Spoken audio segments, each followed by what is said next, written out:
Naniniwala pa ba kayo sa mga komadrona? Ang kwentong ito ay hango sa totoong buhay.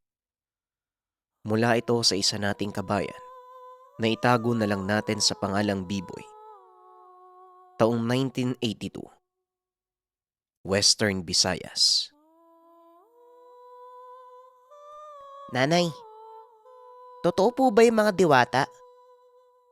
Palagi ko po yung naririnig na pinag-uusapan ng mga kaklase kong babae sa Pulinag. May mga kapangyarihan daw. Tapos, tagapagbantay? Tanong ni Biboy habang nag-aalmusal kasama ang mga magulang. Oo, tama anak. Tama yung sinasabi nila. Ang mga diwata, tagapagbantay ng kalikasan. Pinaparusahan nila yung makukulit. Saka yung mga batang matigas ang ulo. Kaya ikaw, palagi kang makikinig sa amin ng tatay mo ha. Malinaw ba? Tugon ni Nanay Isadora. Tumango naman ang binata, nangakong susunod sa mga magulang sa lahat ng oras. Si Biboy ay nag-iisang anak ngunit hindi magtatagal. Isisilang na ni Nanay Isadora ang bunso ng pamilya. O Biboy, ano ba tong naririnig kong diwata na yan? Alam mo anak, hindi na uso yan. Para lang yan sa mga batang babae. Dapat mag-ayos ka na, lalo pat malapit ka nang maging kuya. Dapat ikaw ang magtatanggol sa kapatid mo. Naiintindihan mo ba? Wika ni Tatay Alfredo. Laking lungsod ang ama, kaya hindi ito naniniwala sa mga nilalang, kagaya ng mga engkanto at engkantada. Para sa kanya, mga katang-isip lamang ito na ginawa para gawing panakot sa mga bata. Habang si Nanay Isadora naman ay laking probinsya, napilitan lamang lumipat ang mag-anak sa lugar ng ina dahil nawalan ng trabaho si Tatay Fredo. Nasunog ang pinapasukang pabrika. Mapalad naman ang pamilya na may lupain ang mga magulang ni Nanay Isadora sa lugar. Pinagkalob sa kanila ang kaperasong lupa na maaaring pagsakahan ni Tatay Alfredo at doon na din nila itinayo ang maliit na kubo. Mapuno ang lugar. Kailangan pang putulin ang ilan upang may mataniman. Nagtira si Tatay Alfredo ng iilang puno ng mangga at kaimito. Pati na rin yung nag-iisang matandang puno ng bayabas. Napakalaki ng puno. Matibay na nakatayo sa likuran ng tahanan. Ikaw naman mahal, hayaan mo na lang yung bata. At saka dito sa amin, pinaniniwalaan talaga yung mga diwata sa kalamang lupa. Palibasa kasi sa lungsod, panay bahay yung nakikita eh. Wika ni Nanay Isadora. Nakatitig lang ang ama sa ina habang umiiling. Mabait si Tatay Alfredo at hanggat maaari, iniiwasan niyang magkaroon ng hindi pagkakaunawaan sa mag-asawa. Isa pa, dahil nawalan ng hanap buhay sa lungsod.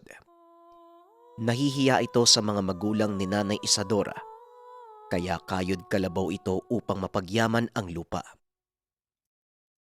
Nga pala mahal, mamaya pupuntahan ko si paring Narding ha. Kukunin ko lang yung binibigay niya na 2 baboy. Regalo daw sa magiging inaanak niya. Wika ni Tatay Alfredo. Nakatira pa sa kabilang barangay ang kaibigan. Isa ito sa mga nagtuturo kay Tatay Alfredo sa mga gawain sa bukid. Kababata ni Nanay Isadora at malayong pinsan. Ganun ba? Ang aga naman yata ng ninong ni Bunso. O basta wag ka magpapagabi dun ha. Alam mo naman na kaming dalawa lang ang nandito ng anak mo. Mamaya, yayain ka na namang mag-inom ni pinsan. Tugon ni Nanay Isadora. Tay, baka pwede po akong sumama. Gusto ko din po makita yung magiging alaga nating baboy eh. Sige na po tay, isama niyo na po ako. Wika ni Biboy. Ngunit hinawakan lang ng ama ang balikat ng anak at nagbilin. Anak, alam mo naman na buntis ang nanay mo eh. Wala siya makakatulong dito sa bahay. Di ba ikaw ang kuya? Ikaw dapat ang mag-alaga sa bunso natin at sa nanay mo. Lalo na kapag wala ako dito. Wika ni Tatay Alfredo. Opo, Tay. Naiintindihan ko po. Ako na pong bahala kila nanay. Babantayan ko po sila. Saka Tay, malaki na po ako oh. Marunong na nga po ako maghugas ng pinagkainan eh. Tugon ni Biboy. Pinapayagan naman ito ng mga magulang na makipaglaro sa umaga. Ngunit pagsapit ng tanghali, umuuwi na si Biboy sa tahanan. Matutulog sa hapon at tutulong sa gawaing bahay sa gabi. Pagsapit ng dilim. Anak, tignan mo nga yung bakura natin. Siguraduhin mong nakasara ha. Mukhang mamaya pa dadating yung tatay mo eh. Ano ba naman yan? Sinabi ko na kanina huwag magpapagabi. Hindi pa din nakinig ang magaling mong ama. Wika ni Nanay Isadora. Wag na po kayo mag-alala, nanay. Ako na pong bahala sa atin habang wala si tatay. Saglit lang po. Isasara ko lang po yung gate. Tugon ni Biboy. Kagad namang pumunta si Biboy sa labas ng tahanan. Matapos maisara ang gate, biglang humangin ng malakas sa uluhan ng bata. May nakita si Biboy na tila malaking ibon papunta sa likod ng tahanan. Dahil sa pagtataka, kagad na itong pumasok. Ano kaya yun? Wika ni Biboy sa sarili. Marahang lumapit sa dingding ang bata para silipin ang nasilayan. Dito nasaksihan ni Biboy ang nilalang na may pakpak na nakadapo sa puno ng bayabas. Teka, baka ito yung sinasabi nilang diwata Wika ni Biboy sa sarili. Sa sobrang pagkamangha ni Biboy, matagal niya itong pinagmasdan hanggang sa bigla na lang siyang tinawag ng ina. O anak, ano bang sinisilip mo dyan? Alam mo bang masama ang ginagawa mo lalo't gabi na? Mamaya, mamatanda ka pa dyan Itigil mo na yan, mabuti pa. Tulungan mo ako sa mga hugasin. Napapagod na ako. Yung kapatid mo, lumilikot na sa tiyan ko. Wika ng ina. Nang muling tignan ng puno, wala na doon ang nilalang. Habang si Biboy naman, pumunta na sa lababo para simulan ang mga hugasin. Katabi nito ang lutuan na gawa sa tabla na nilagyan ng lupa at maraming abo. May mga bato naman sa lugar na nagsisilbing lutuan ng pamilya. Nay, may pakpak po ba lahat ng mga diwata? Saka, sa gabi po ba sila nagpapakita? Tanong ni Biboy. Hindi naman lahat anak, pero ang alam ko madalas tuwing umaga sila nagpapakita. Ang sabi sa akin ng lola mo, karamihan sa diwata mabait. Pero syempre, hindi naman mawawala yung mga masama. Yung iba nananakit pa ng tao Kaya hanggat maaari, iwasan natin sila. Kapag hindi mo naman sila ginambala, hindi ka naman nila lalapitan Pagpapaliwanag ni Nanay Isadora. Maya-maya pa, muling nakaramdam ng paghilab ng tiyan si Nanay Isadora. Anak, kunin mo nga muna yung termo sa lamesa. Iba yung sakit ng tiyan ko Parang may humahalukay. Ang sakit. Wika ni Nanay Isadora. Kagad namang sumunod si Biboy at kinuha ang termos. Nilagyan ng mainit na tubig ang tasa at pinainom sa ina. Ngunit wala pa ring tigil sa pagkirot ang tiyan ni Nanay Isadora. Nagpalit ito ng itim na damit at nagsindi ng kamangyan. Saka pa lamang gumaan ang pakiramdam at kagad na nakatulog. Hindi nagtagal ay dumating na ang ama. Lasing at pasuray-suray papasok ng tahanan. Bitbit ang bayong na may lamang biik. Biboy anak, kumusta ang nanay mo? Medyo ginabi ako eh. Niyaya pa ako ng inuman eh. Wika ni Tatay Alfredo. Tay, tulog na po si nanay. Kanina masakit daw po yung tiyan niya. Umiiyak eh. Kaya po nagpausok siya eh.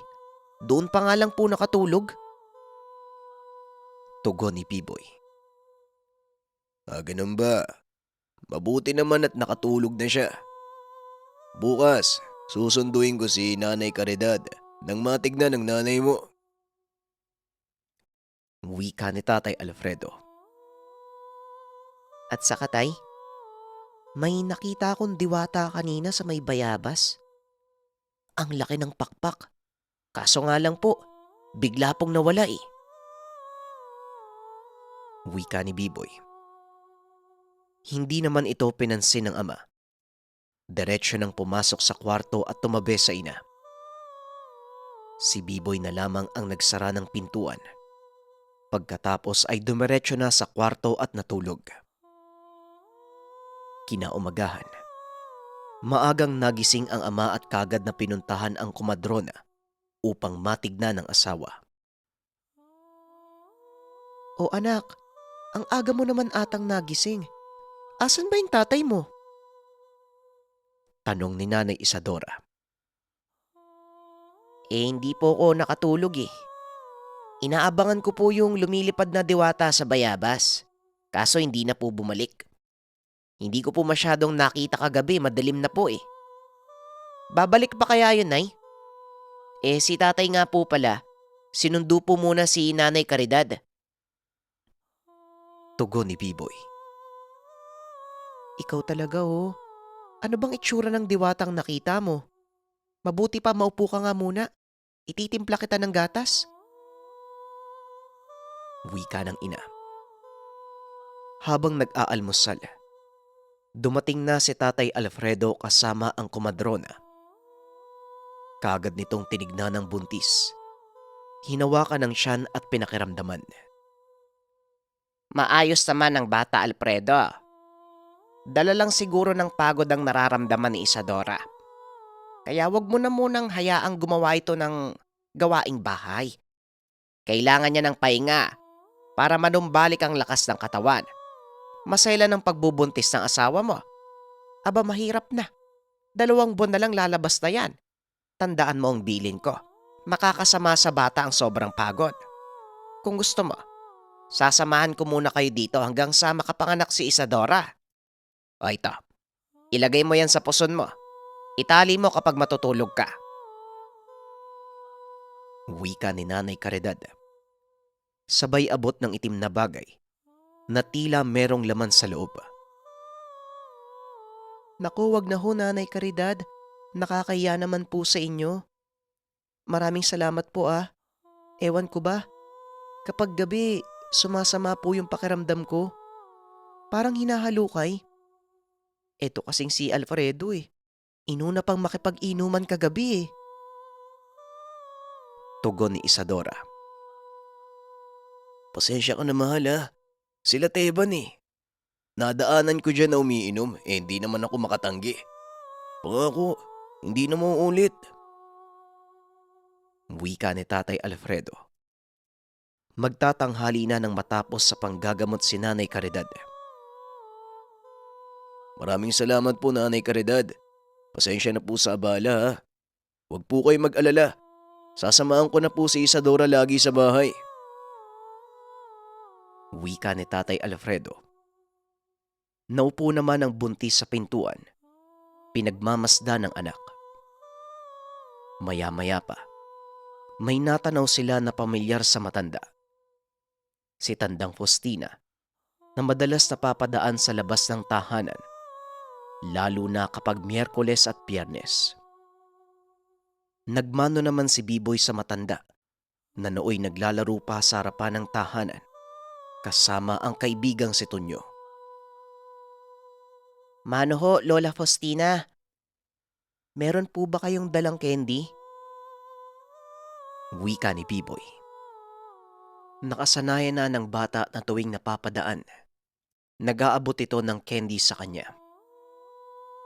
Subalit ng araw na yun, walang naibigay sa kanya ang matanda kung hindi mga prutas. Pasensya ka na, iha. Walang nabiling candy ang lola mo. O ito, ibigay mo sa nanay mo. Mainam yan para sa ipinagbubuntis niya. Wika ni Nanay Faustina, sabay abot ng supot ng prutas. Hindi naman nagtagal pa ang matanda at umalis na pagkaabot ng supot. Biboy, bakit ka tumatanggap ng pagkain dun sa matanda? Hindi ka ba natatakot? Ang sabi ni tatay, aswang daw yung matandang yun eh. Wika ni Tonyo, kaibigan ni Biboy. Mabait naman sa akin si Lola Faustina. Eto nga oh, may prutas pang ibinigay para kay nanay. O sige na, bukas na lang uli. Baka mapagalitan ako ng nanay ko, tanghali na. Tugon ni Biboy. Pagkawi ng tahanan, kaagad nitong hinanap ang ina. Laking gulat niya. Nakita niyang nakabulagta ang nanay. Wala nang malay. Agad niyang tinawag ang ama na kasalukuyang nasa kulungan ng mga biik. Tay, si nanay po walang malay. Bilisan niyo po. Ayaw pong gumising eh. Wika ni Biboy. Napatakbo naman si Tatay Fredo sa loob ng tahanan. Nakita nitong wala pa ring malay ang asawa, kaya kaagad niyang binuhat at ibinaba sa kama. Pagkatapos, nilagay ang mga dahon na ipinakuha sa kanya ng asawa nung umaga. Bukas kailangan nating pumunta sa doktor. Parang hindi ako kumbinsido sa ginawa ng komadrone. Mas mainam na matignan ng eksperto. Wika ni Tatay Alfredo. Dati pa man, hindi talaga naniniwala ang ama sa mga manggagamot bukod sa mga doktor. Ngunit matibay ang paniniwala ni Nanay Isadora sa tradisyonal na panggagamot, gaya ng komadrona at hilot at albularyo. Bandang 6:00 na magkamalay si Nanay Isadora, habang si Tatay Fredo naman nasa kusina at naghahanda na ng hapunan. Tay, gising na po si nanay, hinahanap po kayo. Wika ni Biboy. Kagad naman itong nilapitan ni Tatay Fredo dala ang mainit na sabaw. Habang si Biboy naman, nanatili sa kusina, mayat maya ang pagsilip sa likod ng bahay. Bandang 11:00, nagpapahinga na ang mga magulang ng bata. Ngunit patuloy pa rin sa paghihintay si Biboy. Gusto niyang patunayan sa ama na tama siya na totoo ang mga diwata at engkanto. Maya-maya pa, muli niyang narinig ang pagaspas at nakita ang nilalang sa puno ng bayabas. Dahil maliwanag ang buwan, nasilayan ni Biboy ang itsura ng nilalang. Teka, parang nakita ko na yung matanda na to ah. Wika ni Biboy sabay takbo sa magulang. Tay, andyan na po yung diwata, tara po tignan nyo. Sabi ko naman sa'yo eh, totoo po yung diwata eh.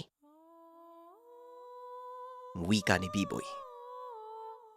Ano bang diwata yung sinasabi mo? Tanong ni Tatay Alfredo. Pilit itong hinila ng anak at tahimik na niyaya sa kusina. Itinuro niya ang butas sa mga tabla at sinabihan ang ama na sumilip.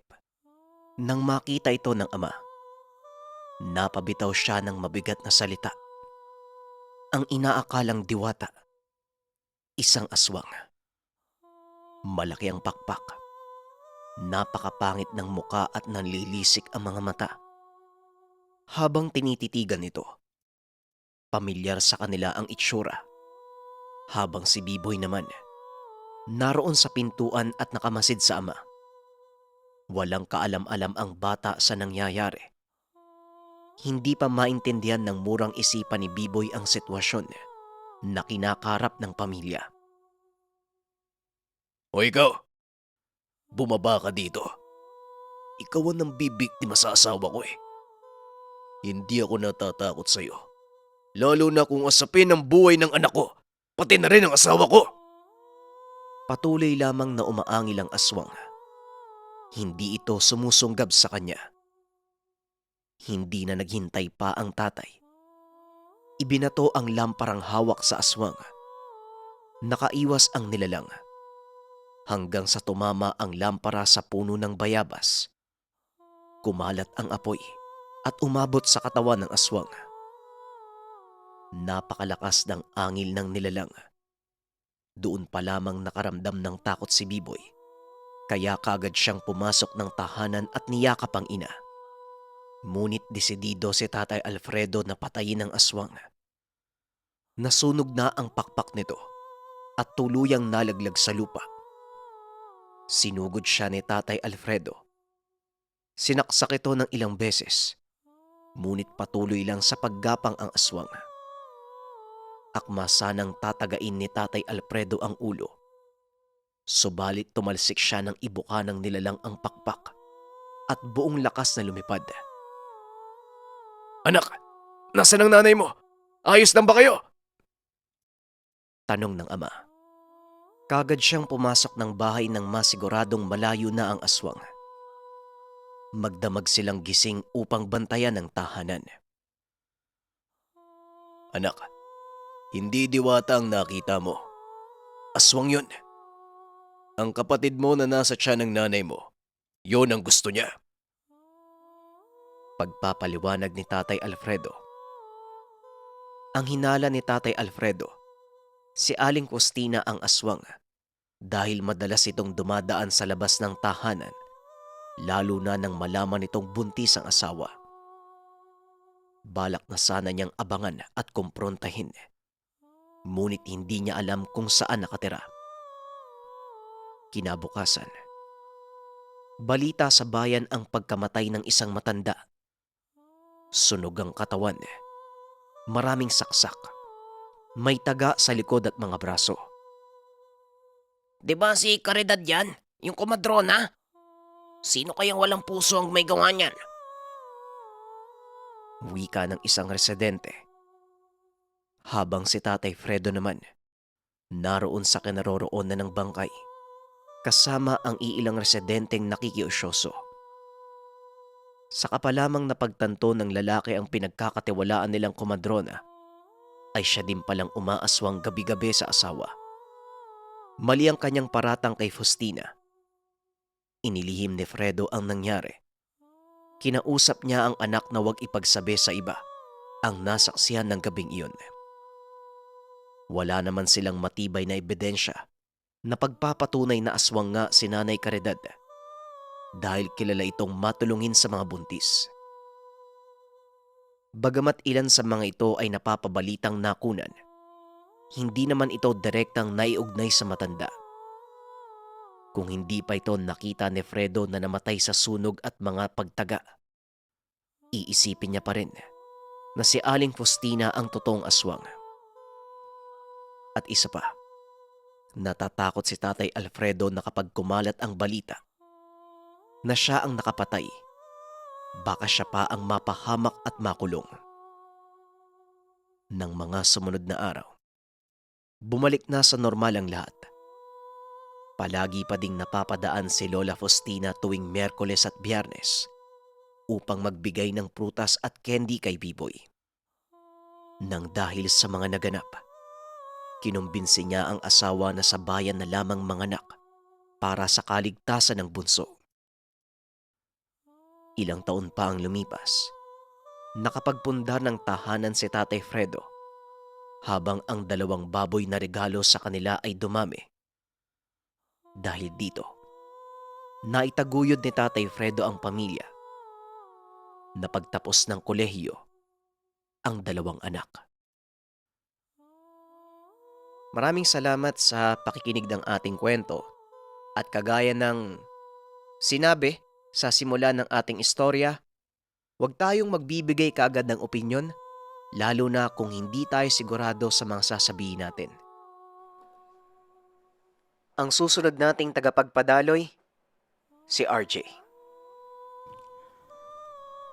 Ang kwentong ito ay hango sa totoong buhay. Mula ito sa isa nating kabayan na itago na lang natin sa pangalang Celeste. Taong 1995. Albay. Kulot, ang aga mo na namang nandito sa bahay. Wala na naman bang pagkain sa inyo? Abay, mukhang inaraw-araw mo na ang pagbisita dito tuwing almusal ah. Wika ni Celeste.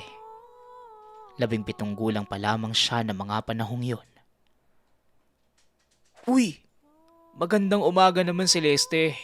Ikaw talaga. Huwag mo ngang pinapapangit yung mukha mo. Sige ka, kapag nahanginan yan baka di na yan bumalik sa dati. Tugon ni Kulot. Matalik na magkaibigan ang dalawa simula pa noong pagkabata. Magkasabay silang lumaki at nag-aral. Karpintero ang ama ng babae at mananahin naman ang ina. Habang may kaya naman sila Kulot, may maliit na negosyo ang pamilya na nagmamay-ari ng ilang lansya na ginagamit ng mga mangingisda. Hilig lang talaga ni Kulot ang magpalipas ng oras sa bahay ng kaibigan, lalo na kapag walang pasok. Palagi itong nababagot kapag nasa tahanan lamang, dahil halos hindi na sila nag-uusap ng mga magulang sa sobrang pagiging abala. Celeste, hindi ganyan kumilos ang dalaga. Ano na lang ang sasabihin ng lola mo kapag nakita kang talo mo pa itong si Kulot sa pagkabrusko? Wika ni Nanay Alicia. Nay naman, ito kasing si Kulot Inaraw-araw ng pagkain dito. Huy, mamayang tanghali doon tayo kakain sa inyo. Nang mabawasan naman yung laman ng frigider nyo. Wika ni Celeste. Mabuti pa, mag-abang na lang tayo ng huling isda sa dalampasigan. Manghingi na lang tayo kay Lamang Islaw ng isda. Namimigay naman yun. Palaging ang may isda sa bahay dahil sa kanila Tugon ni Kulot.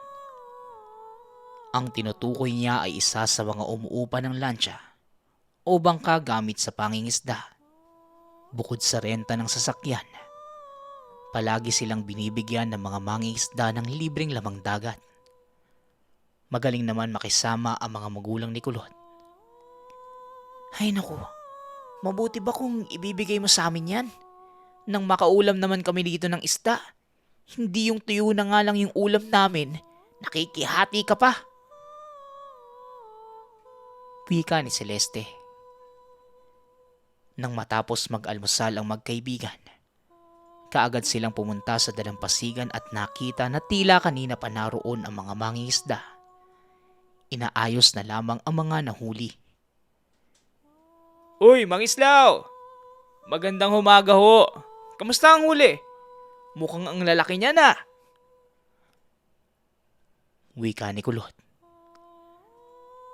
O bata, ang aga mo naman yatang napunta dito. Mabuti naman, dahil narito ka na din, ikaw na ang mag-abot sa tatay mo nito. Baka mamayang hapon pa ako makasaglit sa bahay nyo. Tugon ni Mangislaw, kasabay ng pag-abot ng ilang peraso na malaking sugpo. Maraming salamat ho, Mangislaw. Baka naman, pwede po ako makahingi niyang isda Nakapangako po ako dito kay Celeste.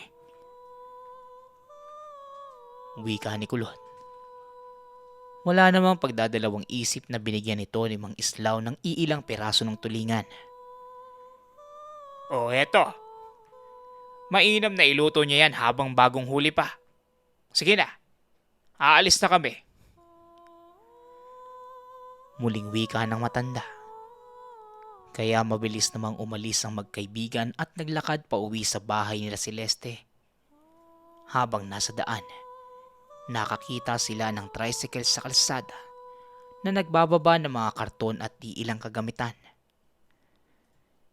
Celeste, tignan mo oh. Yan yata yung bagong titira dyan sa bahay ni Tandang Tino. Sa tingin mo, mga kamag-anak kaya niya yan?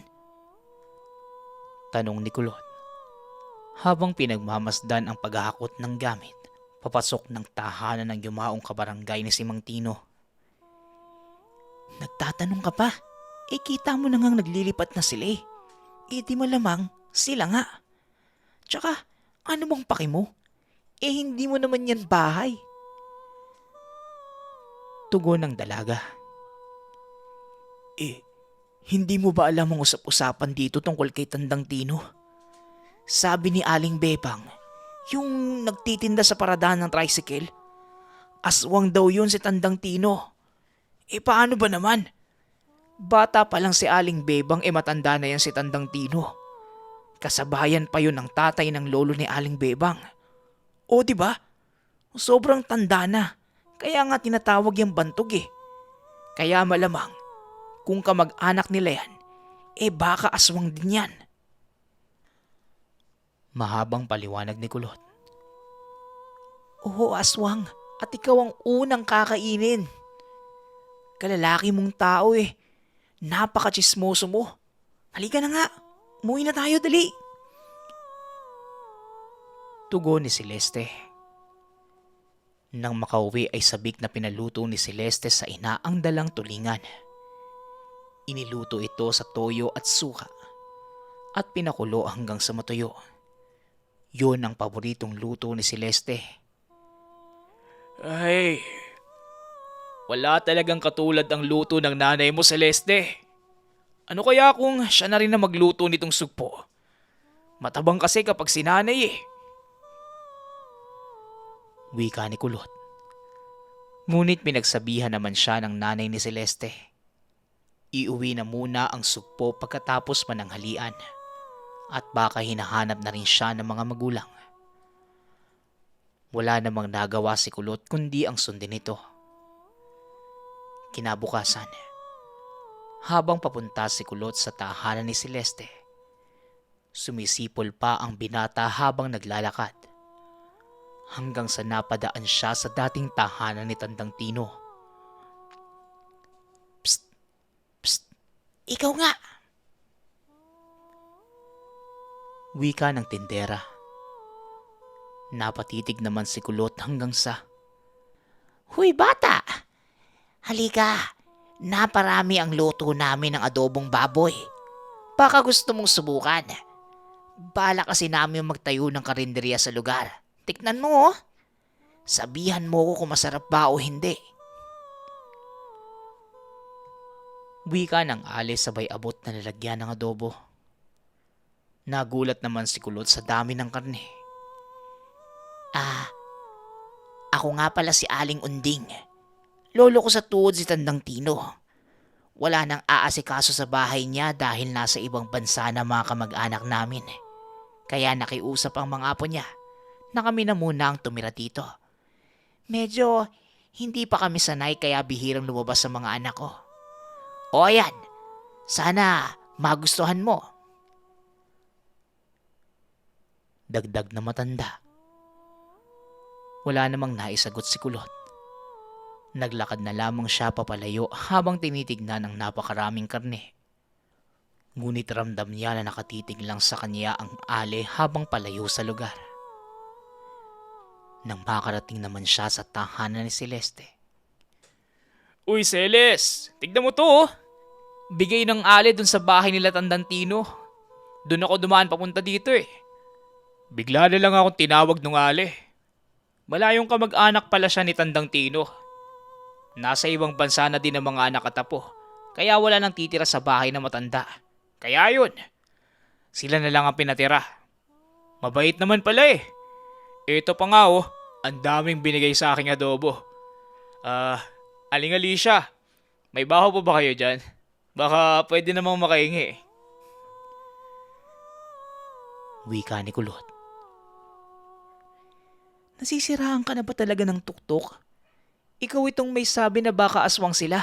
Ikaw naman ang naunang tumanggap ng pagkain mula doon. Kainin mo mag-isa yan. Mamaya kung anong halo dyan, mangisay kang mag-isa. Wika ni Celeste. Natigilan naman si Kulot at tila naisip na may punto ang kaibigan.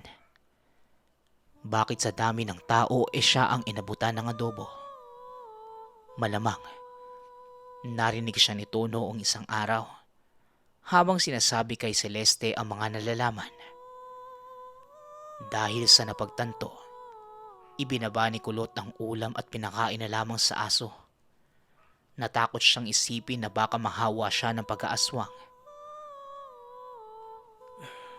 Hindi ko naisip yun.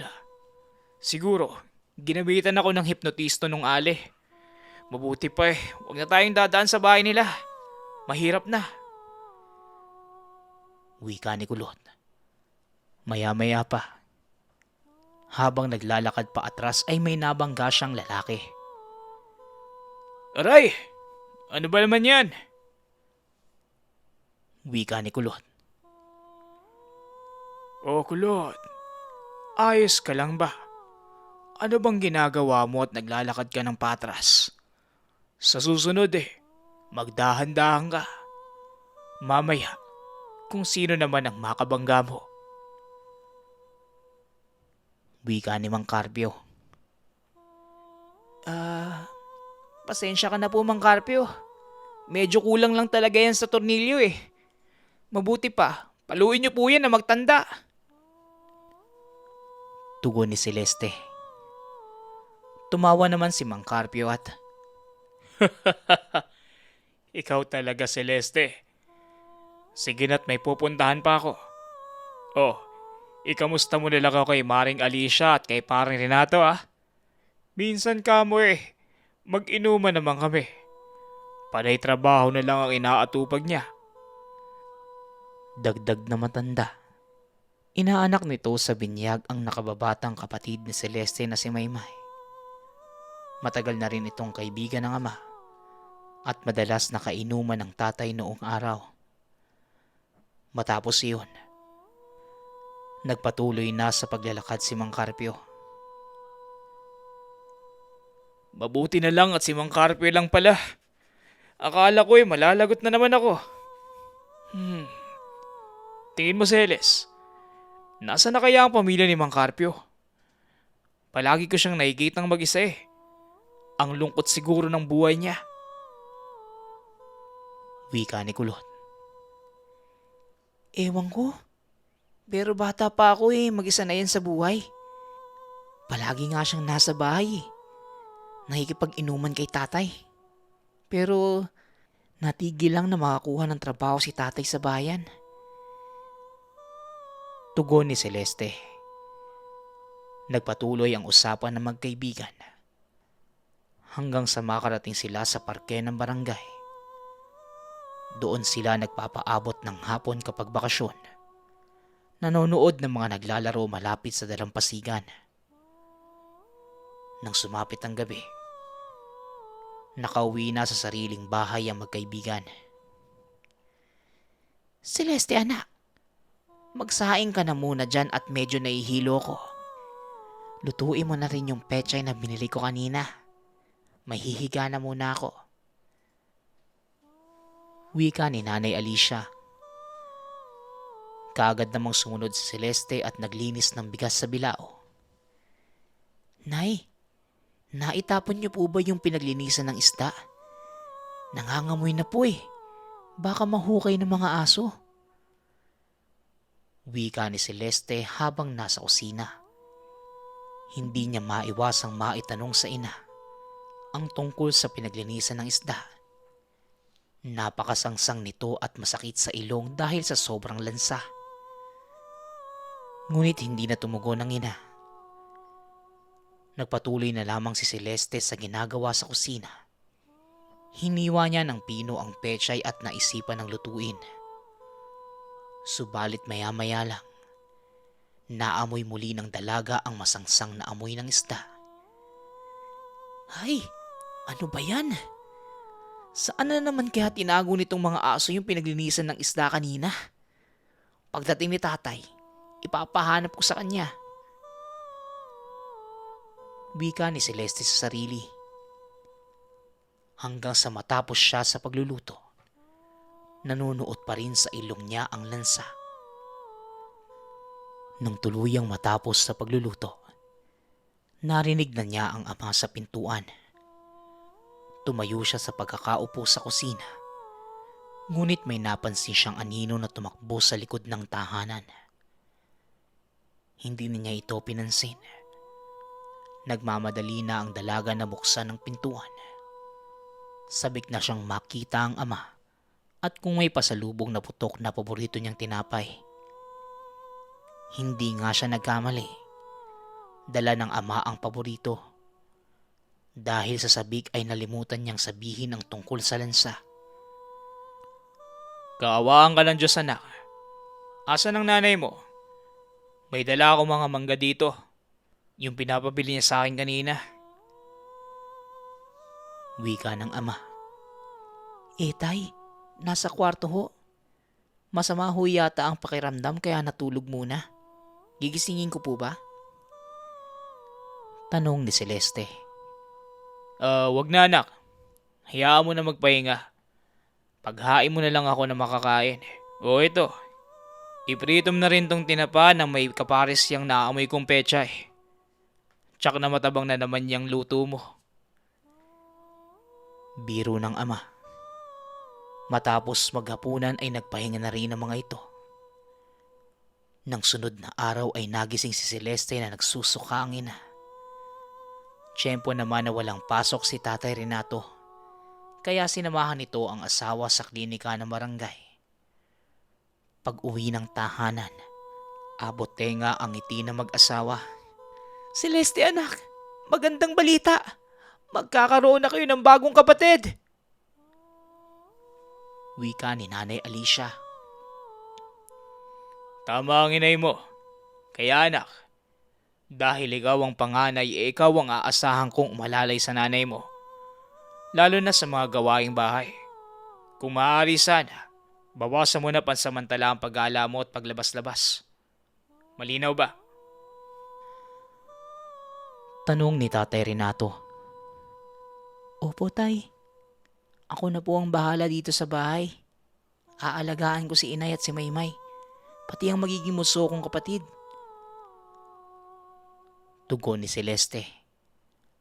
Hanggang sa may tumawag sa pangalan ni Celeste sa labas ng tahanan. Tao po! Papasok na ako ha! Ay, magandang araw ho, Mang Renato. Aling Alicia, maaari po bang makitambay dito? Tanong ni Kulot. O bakit? Mukhang napagalitan ka na naman sa inyo ah. Ano? Tugon ni Tatay Renato. Hindi naman po. Pero parang gano'n na nga po. Tugon ni Kulot. O siya, sige. Pero bawal munang gumala si Celeste ha. Maiwan ko na muna kayo at pupuntahan ko lang si Paring Carpio. Wika ng ama sabay labas ng tahanan. Maya-maya pa, may tumatawag sa labas ng bakuran ni Celeste. Pagtungaw ng dalaga, naroon si Aling Unding na nag-abot ng adobo kay Kulot. Magandang araw ho. Ano pong sadya niyo sa amin, Aling? Wika ni Celeste. Aling Unding. Ako si Aling Unding.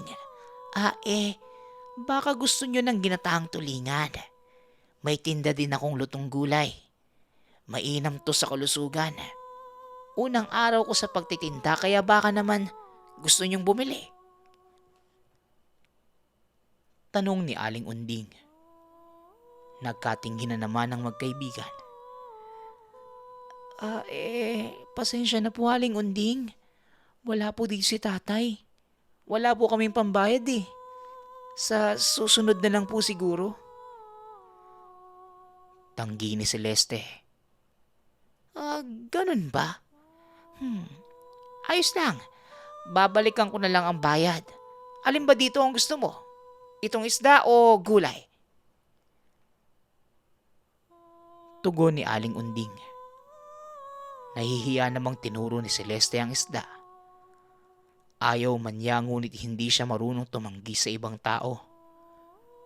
Malapad naman ang ngiti ni Aling Unding habang nakatitig sa dalawa. Nako, maraming salamat iha. Babalik na lamang ako mamaya para sa bayad ha. Wika ni Aling Unding. Nakangiti itong umalis na sa lugar. Akala ko ba huwag tatanggap ng pagkain sa aling yon? Ba't bumuli ka? Tanong ni Kulot. Hindi ko naman to kakainin. Hindi lang ako nakatanggi dun sa ali. Baka mamaya, magalit yun at saktan pa tayo. Itatapon ko din to. Tugon ni Celeste.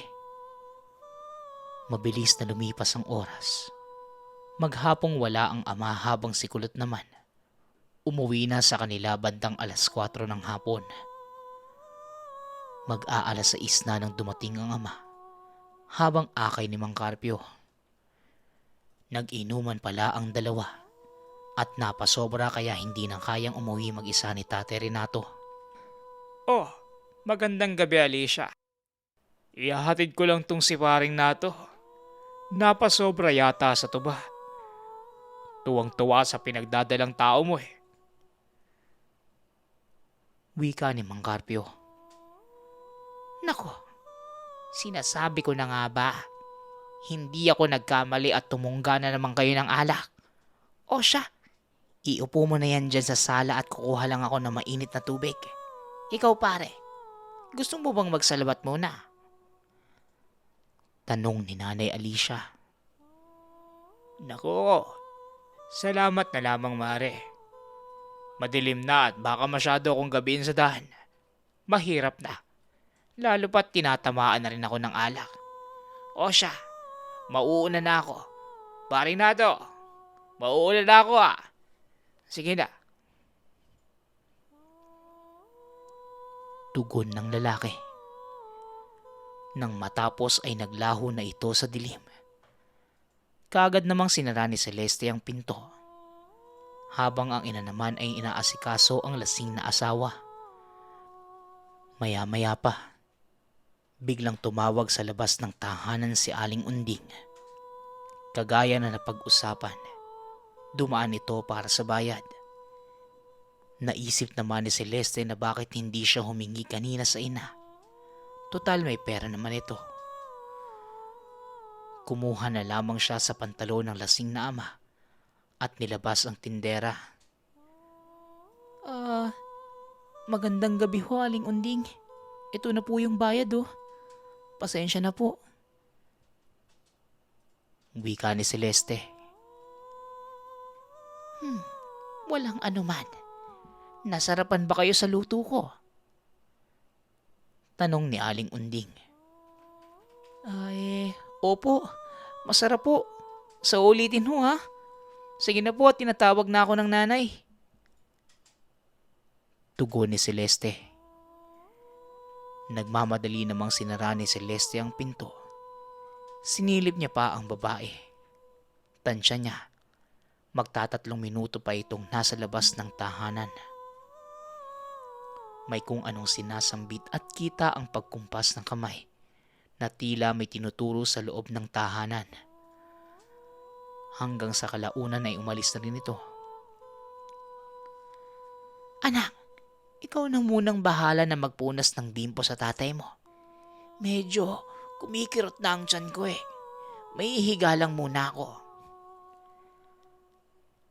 Paalam ng ina. Nang makapasok ito ng kwarto, ilang saglit lang ay naamoy muli ni Celeste ang malansa at nabubulok ng isda na umaalingasaw sa buong tahanan. Naalala niyang hindi niya pala nasabi sa ama ang tungkol dito. Ano ba yan? Gabi-gabi na lang ang mabahong amoy na to Kailangan bukas matanggal na to ni tatay. Mukhang nanggagaling dun sa likod bahay. Wika ni Celeste. nang akmang bubuksan ng bintana sa likod bahay upang tignan sana kung naroon ang aso. Dahil madilim sa likod, anino lamang ng aso ang nakita ng dalaga. Tila naghukay. Sinabuyan niya ito ng malamig na tubig kaya napaangil ang aso. Bigla namang sinara ni Celeste ang bintana. Lokong aso yan ah. Tignan mo lang bukas. Hindi kita papakainin. Brownie, magtigil ka na sa kakahukay mo dyan. Malalagot ka talaga kay nanay. Wika ni Celeste. Subalit laking gulat na lamang nito nang mula sa ilalim ng kinauupuan. Lumabas ang aso. Teka, paanong kayo aso yung nasa labas? Tanong ni Celeste sa sarili habang nagtataka ang itsura. Muli siyang lumapit sa bintana at nakarinig ng angil sa labas.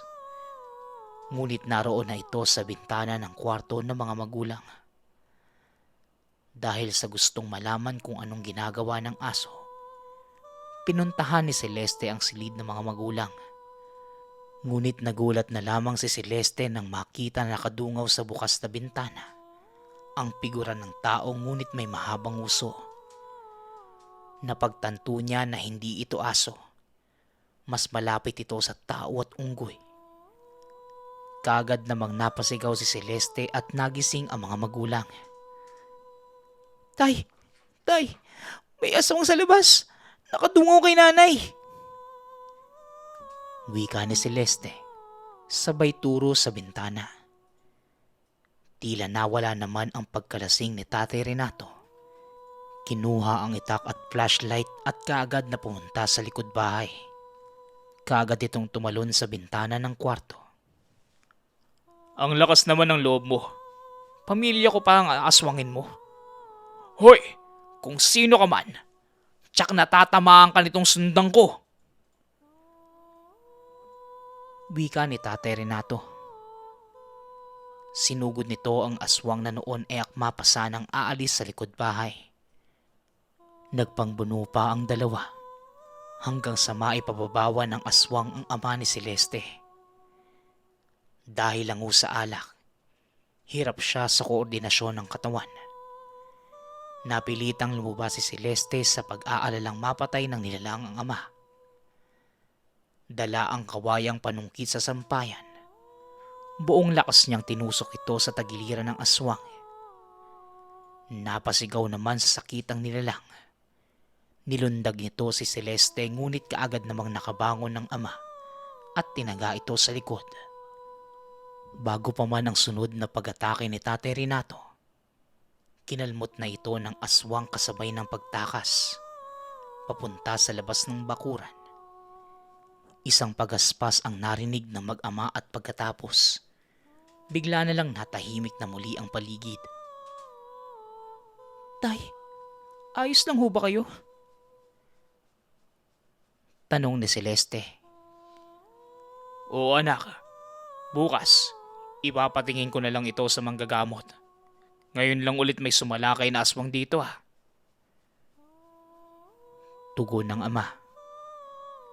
Tay, sigurado akong si Aling Unding yun. Yung bagong lipat sa bahay ni Tandang Tino. Nagpunta yun dito kanina para maningil ng bayad sa tindang ulam. Tay, sigurado akong babalikan tayo ni Aling Unding. Wika ni Celeste. Huwag kang mag-alala anak. Bukas, pupuntahan ko si Kapitan na makausap ang pamilya ni Unding. Siguradong hindi niya agad mapapagaling yung mga tinamo niyang sugat. Tugon ni Tatay Renato. Pumasok na sila ng tahanan.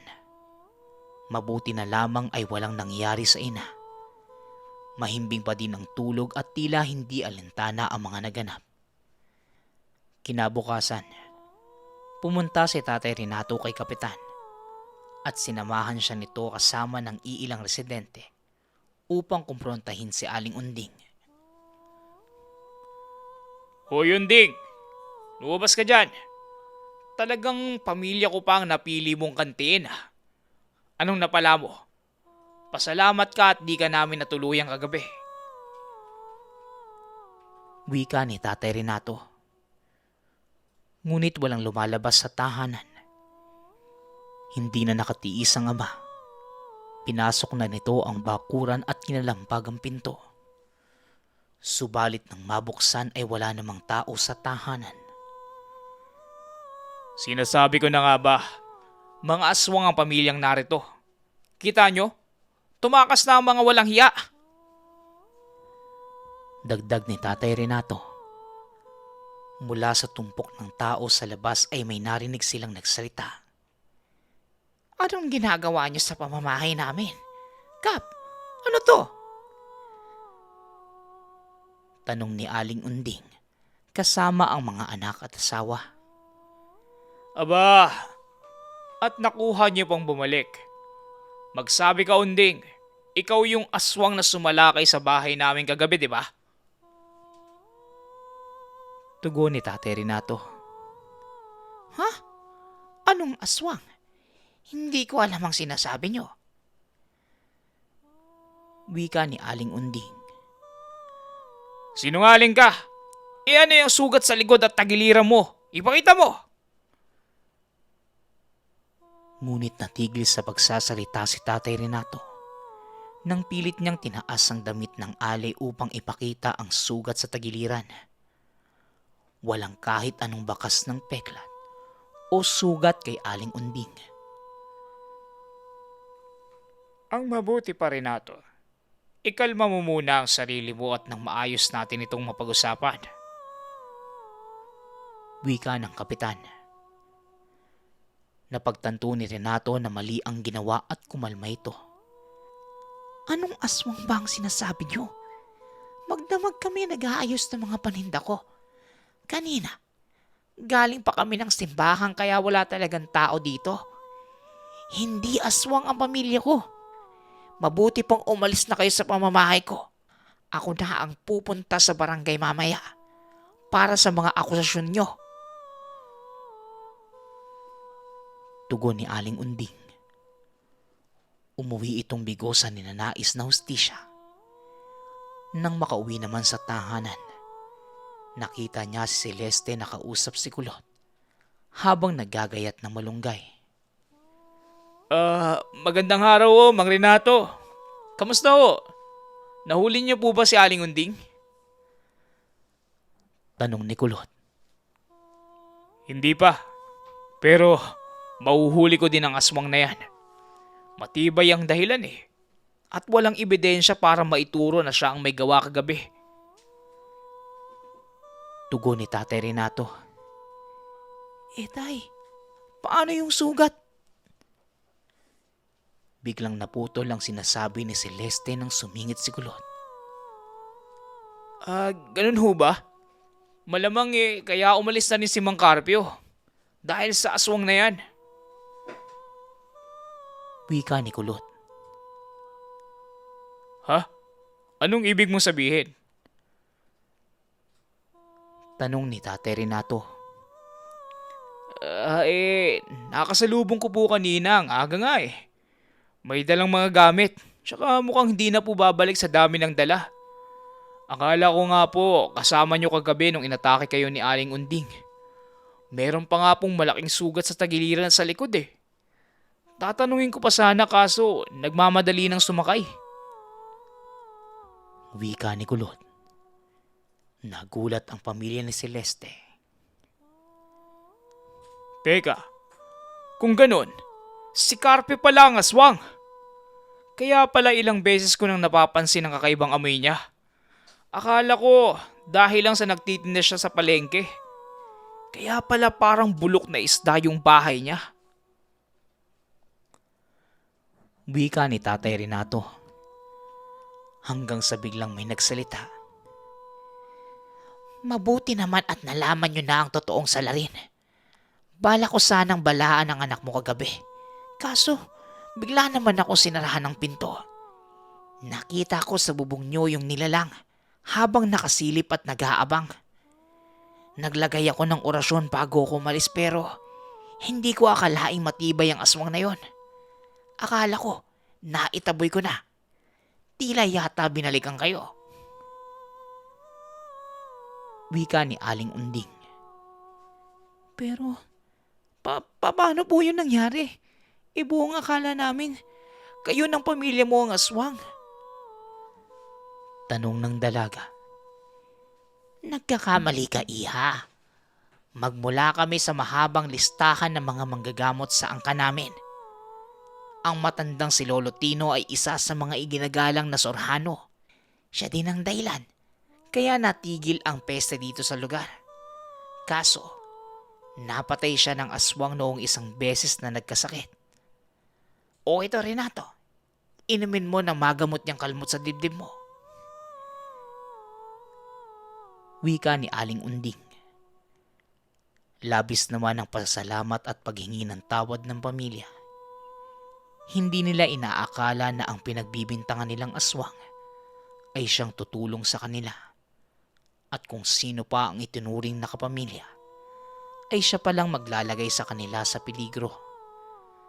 Ang kaibigan ng ama na si Mang Carpio pala, ang aswang na amoy isda.